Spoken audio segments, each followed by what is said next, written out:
बोलिए श्री गणेश भगवान की जय। 23वां अध्याय।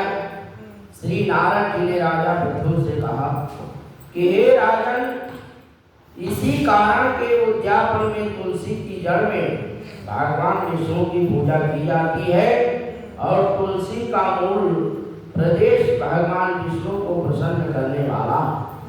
हे राजन, तुलसी का पौधा जिस घर में वर्तमान में है वह घर तीर्थ स्वरूप है और उस घर में यम के दूत कभी नहीं आते। बोलिए श्री नारायण भगवान की जय। सब पापों का नाश करने वाला है, अभिष्ट फल देने वाला है। जो मनुष्य तुलसी का पौधा लगाता है वह यमराज को नहीं देखता। भगवती नर्मदा का दर्शन, गंगा स्नान व तुलसी के पौधे का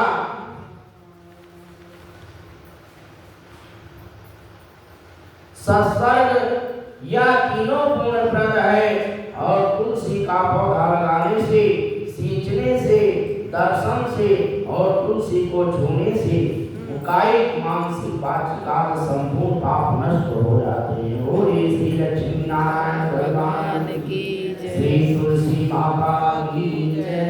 जो प्राणी तुलसी के दल से भगवान शंकर का पूजन करते हैं वह पुनः गर्भ में नहीं जाते हैं और निसंदेह वह जीवन मुक्त हो जाते हैं।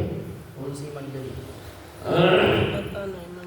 निसंदेह वो जीवन मुक्त हो जाते हैं। तुलसी के दल में पुष्पक आदि समस्त तीर्थ, गंगा आदि संपूर्ण नदियां और विष्णु प्रविष्ट सब देवता निवास करते हैं। तुलसी के साथ यानी तुलसी के पास जो अपना प्राण विसर्जन करता है वह चाहे कितना बड़ा पापी हो और उसको यमराज नहीं देख सकते। राजन, जो लोग तुलसी के काष्ठ का चंदन लगाते हैं वह सहज ही मोक्ष को प्राप्त हो जाते हैं और उनके द्वारा किए गए पाप भी उनके शरीर को स्पर्श नहीं कर पाते। हे राजन, जहाँ तुलसी के वन की छाया हो वहाँ पर पितरों के मिट दिया हुआ दान सर्वदा के लिए अक्षय होता है। हे राजन, आंवले के वृक्ष की छाया में जो प्राणी पिंड दान करते हैं उनके भीतर यदि नरक की यातना भी भोग रहे हो तो भी मुक्त हो जाते हैं। बोलिए श्री नारायण भगवान की जय। सिर, हाथ, मुंह और देह में जो आंवले को धारण करते हैं और उनका विष्णु का रूप जानना चाहिए। आंवले के फल और तुलसी के दल को पानी में मिलाकर के जो प्राणी स्नान करते हैं उनको गंगा स्नान का फल मिलता है। जो मनुष्य आंवले के पत्तों और फलों से देवताओं का पूजन करते हैं उनको स्वर्ण, मणि और मोतियों द्वारा पूजन का फल प्राप्त होता है। बोलिए श्री नारायण भगवान की जय। कार्तिक मास में सब तीर्थ, ऋषि, देवता और सब यज्ञ जब सूर्य तुला राशि में होता है तो आंवले के वृक्ष में वास करते हैं। जो मनुष्य द्वादशी तिथि को तुलसी का दल और कार्तिक में आंवले का पत्ता तोड़ता है वह और नरक में वास करता है। बोलिए श्री नारायण भगवान की जय।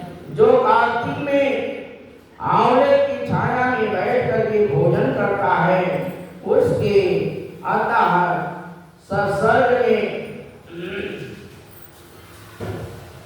सब दोष नष्ट हो जाते हैं।